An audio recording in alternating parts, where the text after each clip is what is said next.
It was a night to expect the unexpected here inside the Honda Center for the Four Continents Figure Skating Championships. Gosh, we didn't know what we were going to get, and I don't think anyone could have called. Well, maybe Michael Weiss would say he called what happened tonight. There's Vincent Zhou on top of the podium, 100.18, really big skate for the American. Jun-Hwan Cha in second place. Jin Boyang bouncing back does Jin. Third place, Shoma Uno fourth, Keegan Messing, Jason Brown. There is a lot to talk about, and guess what? We've got the perfect cast, the perfect crew to do so. Hey everyone, Nick McCarville here. It is the Bridgestone Ice Desk. Anaheim, how are we feeling? You guys excited about some skating tonight? We've got a really loud crowd. Hey, guess what? We also have some experts here. Sinead Kerr, Michael Weiss, Ashley Wagner. Wow, that was a great short program for some of the guys tonight, especially for Vincent Zhou. Well, it was one of the things we said right at the end of the ice desk before the men's event. I said, if he goes out there and hits all these elements, it's going to come down to the under rotations. And if he doesn't get them, he's going to win this short program. He has all the firepower with that quad sow, with the quad lutz triple toe. Didn't get called under on any of them, and he's in first place with a 100-point short program. Yeah, and that's a huge score, especially internationally, right? Sometimes we see that at nationals. Obviously, those boys getting triple digits, but big for him to get that from the international judges. Well, you're looking for the triple digits in the short program, and I believe only 2 or 3 other men have accomplished that this season so far, so that's a huge deal. That really establishes Vincent as one of the top international competitors. Yeah, it certainly does. Let's actually go ahead and go into the short program for Vincent Zhou. He skated in that last group. Obviously, there was a lot of expectation on Vincent tonight. But Sinead Kerr, this is a program that he's worked on technically, but gosh, it's a beautiful skate too.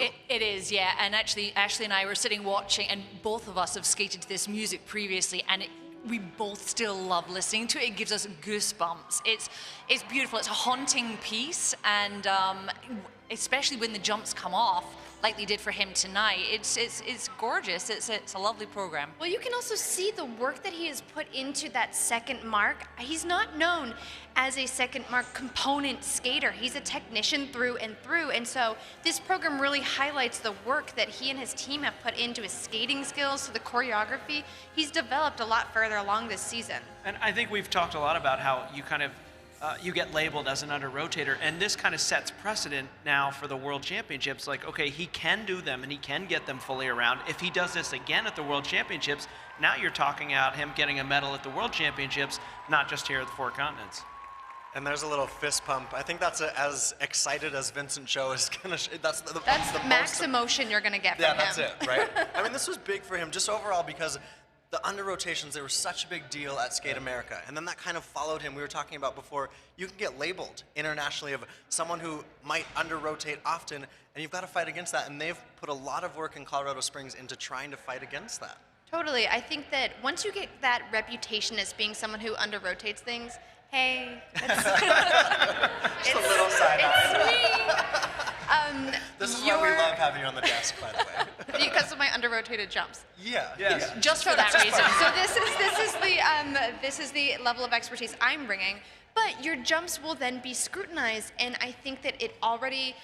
Judges start off a program, and technical callers start off a program knowing in their minds, okay, they might potentially under-rotate this, so everything is looked at so closely, and there's really no margin for error. So we had to put in that work. And that's why I stood right at the end behind his quad lutz so I could take a look at the landing. I think you guys were sitting there too. Yeah. And literally that lutz was smack backward. When I saw it from that TV angle too, it looked great. It was completely backwards, and that's what you want to see. That's what he needs. And we talked earlier, at Skate America, he's actually been skating well during the season, but the under rotations have just killed his point totals. So it's nice to see him skate really well and get rewarded for it. Yeah, certainly was that triple digits. 100 points tonight for Vincent Zhou. He leads over Jun-Hwan Cha, who's had a great season overall, those couple of bronze medals on the Grand Prix circuit, and then goes to the Grand Prix final, wins a bronze medal there. And this skate, it's just so beautiful. They've worked so hard on it, he and Brian Orser in Toronto. And Michael, he's a skater that we're still learning, we're getting to know. He's 17, but gosh, he threw down tonight. Well, even that quad Salchow right there, it was like all of his jumps were just swoosh perfect today. And this triple lutz, triple loop, such a difficult combination. So cool. I mean, doing a loop on the second jump is so much harder because, on a toe, you have your body to check against it. On the loop, your body's going right past it. You got to get that edge takeoff, and he did it beautifully in this program. I mean, all of his jumps were right there. We know he's a technician jump-wise. That's what got him the bronze medal at the Grand Prix final. But as you said, he's been working on the component marks and working on the artistic side of his skating. And actually, I thought that really came out as well today. Like, I thought his performance was pretty exciting. Like, I enjoyed watching it. I think he looks like a baby Yuzuru Hanyu. Like, he has that same flopsy body thing going on. Yeah, I think it was really nice. I enjoyed watching him. Yeah, I think he's someone, you know, that we've really, obviously figure skating fans will know Jun-Hwan Cha's name now for a couple years. Yes. But it's really hard to make that splash onto the senior circuit internationally too. I mean, he's built slowly but surely.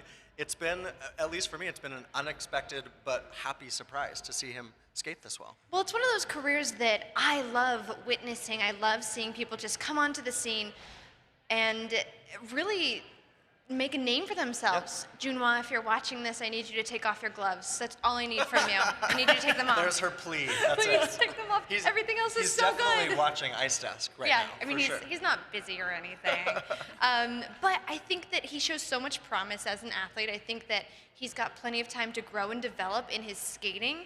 And I think he's right on track for the next Olympics. He's going to be extremely competitive, and he's going to be a name to watch. Yeah, and he's someone that is working in that camp in Toronto, and you're just surrounded by, we see it in ice dance, obviously with the Montreal camp, when you're surrounded by that much greatness, when you have everyone to sort of feed off of, it seems like he's done that really well. Yes. Yeah, there's a synergy when those type of people are all training together, where it's like you see somebody do a quad lutz, oh, well, now I got to do a quad lutz triple toe. Now I got to do a triple quad flip, and they just keep one-upping each other, and it makes it that much more competitive, makes them all better. Okay, we are going to go ahead and look at the Jin Boyang highlights. I also want to say, if you're watching on Facebook, let us know your comments in the comment section. We can ask questions to our panelists here, but let's go ahead and check out. Jin Boyang has had a downright disastrous season leading into this Four Continents, but tonight, not quite vintage Jin, but overall, he looked pretty dang good, you guys. Well, this quad lutz was huge. He went right by it. I mean, it had great height, great spring. He just couldn't hold on to the landing, but then he followed it up with this quad toe combination, and here just this was so important for him. Yeah, that was key. And even then, like we said, he's kind of been hit and miss. And then once he swooshed this triple axel, it was like, all right, I'll be in the hunt. I got a shot at medal here. And Shanae, this was, he skates last, but it felt like he really got the energy from the crowd with that first quad lutz and then just built on it right, too. Yeah, and actually I thought the music choice was kind of cool as well for him. It gave him a new look. I think that the components are sometimes not his strong point, but actually this program kind of suited him, so it's a bit rock and roll. Well, that's 2 for 2 with gloves, by the way. So both of them. And you no, love but those right? Those or no? are fashion gloves. Oh, okay. So it's Okay, different. difference. It's different. Okay, that's going to be a separate ice desk, is Ashley Wagner breaking down different gloves that can be worn by the guys. Let's go ahead and take a look. We put a lot of pressure here on Bridgestone Ice Desk, and I think there's a lot of pressure elsewhere on Shoma Uno coming into this short program. This felt like his competition to win coming in. We talked about that, obviously, because of his resume. He's Olympic silver medalist. But tonight started scratchy overall, and then as we see the video here, Mike, it just didn't necessarily have those crystal clear edges and didn't necessarily have the program he wanted. Well, he looked hesitant on everything, and this quad was just a little bit hesitant on the landing. And we talked earlier about the difficulties with his injuries and his ankle, having sprained it multiple times this season. And on that, I talked about this too. Okay, if it's the right ankle that hurts and he's not doing the quad flip as much, he just did triple sow, triple toe. He could do triple sow, quad toe. I mean, he went right by that. Am I wrong, Ashley? No, you're totally right. I mean, if anyone could do it, it's someone like Shoma. And if that's the jump that doesn't hurt your ankle, that would be a cool combination.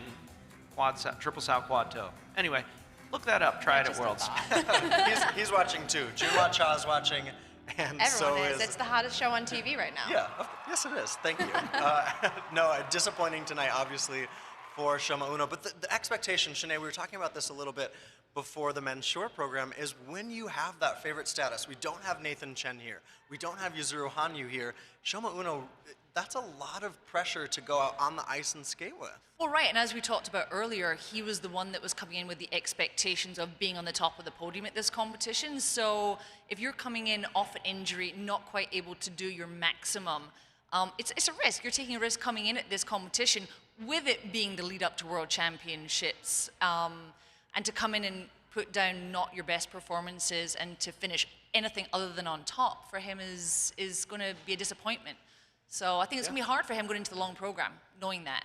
It also is, it's only a 9-point gap overall between him and Vincent. So you look at 1 through 4 separated by just 9 points. So you can make that up, obviously, in the free skate, especially for the boys. Let's go ahead and look at, in 5th place was Keegan Messing, but Jason Brown, again, we continue sort of that theme of Shoma Uno not having the night that he wanted.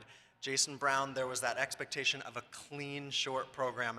And for him, Ashley, without that quad, he needed a clean short, and he didn't get it because of that triple axel. Well, Jason is playing a different game from a lot of these other men. A lot of these men are relying on the quad and getting that technical base value to hold them up, whereas Jason is not even attempting a quad. And so for him, everything has to be absolutely perfect. He's relying on the grade of execution from the judges to get those higher marks and to get that competitive score. But you see here, he made a huge mistake, and that cost him the points that he really needs in competition. Yeah, and you know, we talked about this too, how the difference between his skating, I think I counted 5 crossovers I in this agree. I was entire counting program. crossovers as well. It's And amazing. That is unbelievable. I know we talk about component marks a lot. We talk about the artistry and the musicality, but the transitions, I want to see a mark where a skater like Jason gets a 10 on transitions and then another skater gets like a 4 or a 3. And you just don't see those variables on things. His transitions are the best in the business.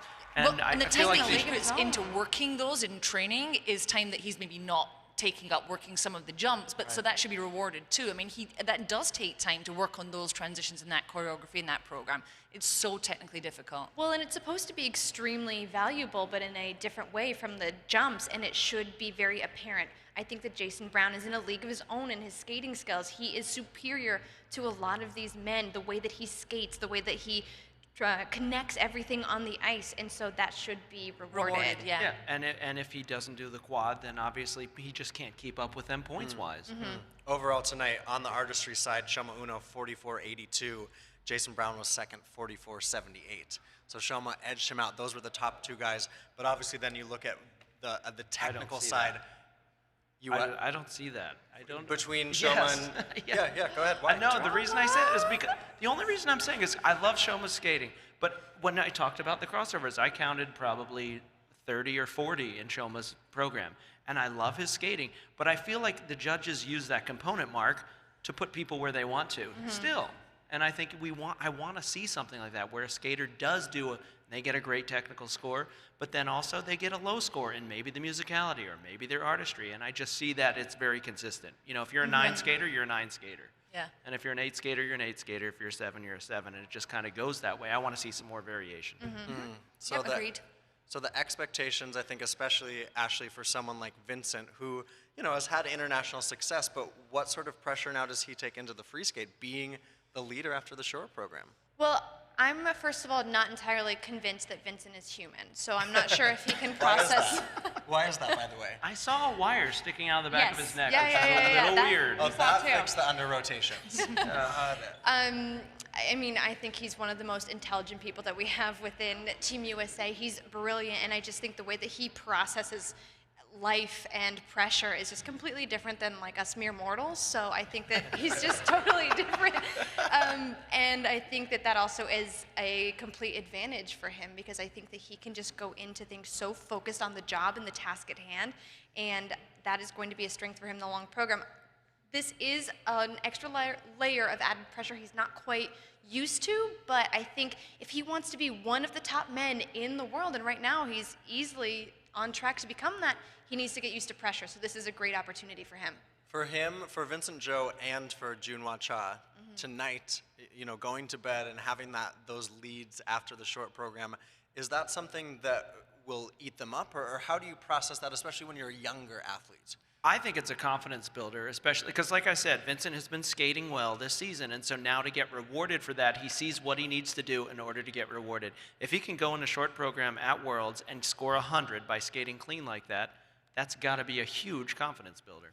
So, And the same thing for Cha. I mean, he went out and skated a swoosh perfect program with his elements and with his jumps, and if he can score something like a 97, that's going to bode well at the World Championships. Yep. So what I'm going to do is I'm going to crunch a few of these questions that are coming in together on Facebook Live, and people liking the conversation about the component mark, about the artistry. And because we've switched to that system, right, where you have a +5 to -5 GOE, Shanae, and you made, you had the hot take of feeling like the judges are, putting those points, propping up in a sense. But it's an interesting discussion because we see it over and over again, that technical mark versus the artistry. Thoughts? Yeah, well, I mean, I think as Mike said earlier, I agree. I think there should be more diversity in how they do, and even within the components, like with the skating skills versus the choreography or the composition of the program or whatever it happens to be, there can be some difference in that as well, and it tends to stick kind of the same throughout. They seem to go hand in hand, and Yeah. I would like to see more like this. Yeah, Well, for sure. and also I feel like very often you see someone who's doing quads, and just because they're doing quads, they're getting component marks. And I don't necessarily agree with that. Just because you can do something that's extremely technically difficult doesn't mean that you can do a program that is intricate and complicated. And I feel like we should see a lot more variety in those scores. Has this system helped someone, I think we've talked about this a little bit before, helped someone like Jason Brown with that +5, with -5 to +5? Yeah. Yes. Definitely, because now he can he does everything. When he does elements, he does them so well that he can get +5s on a spin. He can get them on a triple flip, triple toe. He can get them on all the footwork sequences, and that's a huge advantage, being able to do that. And it starts to make up for his lack of a quad, and that's why you can see him be competitive when he does a triple axel that's perfect. It's going to be plus grade of execution, and he gets it on all the other elements, so it can kind of make up for that, and you'll see his program scores to be comparable when he skates clean. Well, and it was something that Vincent Zhou talked to us in the press a lot about last year in the lead up to the Olympics, is how much he was working on that artistry side. And then, Shanae, I'm going to bring back your comment on Jun-Hwan Cha being a baby Yuzuru. I mean, that's a big title because Hanyu has those artistry components, those scores, but he also has the huge jumps. Yeah, and Cha's not quite there yet, but it's like he's on the road to that. And I think that he is, you can tell that he looks up to Yuzuru Hanyu and that's who he's trying to emulate in some kind of a way. So if he keeps going the way he's going, then it's not a bad role model to have. And if he can end up anywhere close to Yuzu, then he's going to be a force to be reckoned with for sure. Were we shocked by what Jin Boyang was able to do tonight, just in general? I mean, he had a disastrous free skate at the World Championships last year. The season hasn't gone well for him overall, but it felt like somewhat vintage. He's defending champion. He's obviously 4th place at the Olympics last year. No, I think that was kind of what we expected. He's been kind of hot and cold like that. Like he'll do a quad lutz that's really close and almost there, but he'll miss it. And then he'll come back and do a great quad toe. So he's kind of been like that, and that's why he hasn't seen the same results as he's seen in the years past, where he's won a bronze medal at the World Championships, where he was consistent with those quads, and now it's not as much. He's also known to be a really slow starter to the season. I feel like in years past, we've seen him have really difficult Grand Prix seasons where you're like, this is not his year. He gets written off, and then he shows up at the Olympics and almost gets a medal. Like, he is one of those athletes who kind of takes his time to get into the season, and then all of a sudden, he's a force to be reckoned with. Yeah, it'll be interesting to see. I'm going to ask these three about the free skate here, but let's go ahead, if we can, bring up that standings after the short program, because we have got Vincent Zhou, Jun-Hwan Cha, and Jin Boyang are your leaders. There they are, Ashley. What do we expect? We just leave that up there for a minute, sort of to digest. We didn't talk about Keiji Tanaka. There were some other great skates, obviously, this evening, and some disappointments too, but just in the free skate, when you look at that leaderboard, what are sort of expectations for you? Well, for me, the way that I approach the men in the free skate, there's always going to be a ton of movement because you're going to be seeing a lot of quads. And so it's basically going to be about who stands up on the quads. I think that depending on what the other men are going to be putting out there, Jason has an opportunity to go out, skate solid, and move on up in the rankings. I think that a lot really for him right now in the position that he's in depends on the quads that the other men are doing. Thoughts, free skate? Yeah. No, I think Jason can get in there, but it will be other skaters making mistakes and him capitalizing. Yeah. But Vincent, I think it will come down again to the exact same thing. If he gets under rotation calls, it'll affect his total score. But if not, he could walk away with a huge free skate score and really take a ton of momentum into the World Championships as a medal favorite if he does put together an under-rotated free. It's hard to say. Say it again. Come on. Under-rotated free program. Well done. Nicely done. Thank you. Loud applause. Shanae, thoughts? Yeah, I'm looking forward to seeing if Vincent can carry through the pressure of coming in as the leader from the short program. I think that will be interesting, if that gives him that real confidence, or if it does, in fact, make him more nervous. But I go with Ashley that I think that it will give him more confidence, and I think that I mean, it's kind of cool coming in as the champion so far, and I don't think he's not too used to that, but I agree that he seems like someone who can carry that well. So. And also the fact that if Vincent were to beat Shoma here, that would also be a notch in his cap, saying, oh, well, I beat the world silver medalist going into the World Championships right beforehand. That'll be a confidence builder. Yeah, and I will say, too, a pretty good night for Nam Nguyen. He sits in 8th. Tomoki Hiwatashi is in 9th place after the short program. You can obviously see the full results if you head online. Let's go ahead and check out the schedule. Is this for tomorrow? Yes, this is tomorrow. We start here on Ice Desk, 11:25 a.m. Join us here Pacific time into the pairs short program. We'll be right back here. Ice Desk, you can see that there. Rhythm dance, Shanae, we'll be calling on you. We've got a lot of excitement there with Hubble Donahue going head-to-head with Weaver and Poge. We've got a stacked dance field actually here.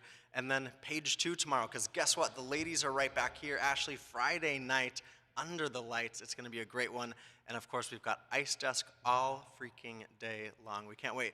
You guys, thank you so much. How about a round of applause for our analysts? Killing it. You can find us on Facebook and YouTube. This has been the Bridgestone Ice Desk. And for now, it's a farewell from Anaheim. Oh, there's some waves. And see you guys tomorrow. Bye-bye.